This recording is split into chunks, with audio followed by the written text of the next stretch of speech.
So let's visualize how this could work. The LDC might start with just a handful of nations that use sovereign wealth funds or other investment vehicles to make an investment in the LDC.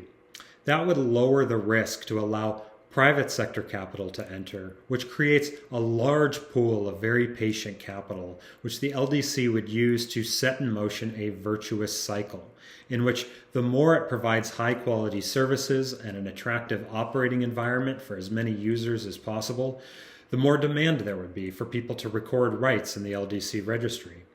And the more demand there is, the more the value of the registry will rise, which will increase the LDC's revenue from registration fees. And that results in a long-term return on investment, which the LDC can use to reinvest in better services, making the cycle continue. Without this, the opposite might happen, a vicious cycle in which everyone is trying to extract as much value as they can in the short run, with no one invested in overall conditions for the long run. It might not even take a major space power to get this going.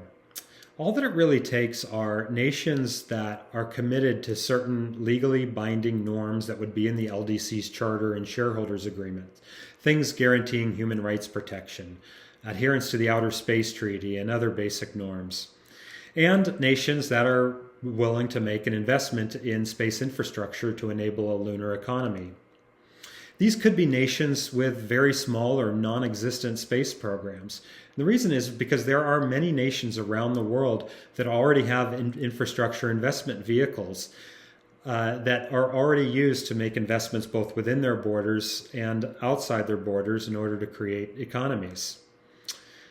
So why would nations do this? Well, for many nations, this becomes an opportunity for them to develop lunar capabilities.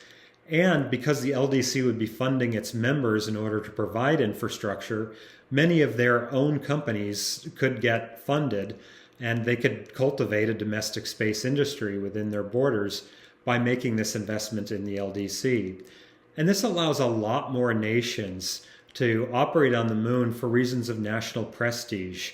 Just like what's driving the major space powers today, other nations could demonstrate to their populations and to the world their technological capabilities thanks to the lowered barriers to entry that the LDC would provide.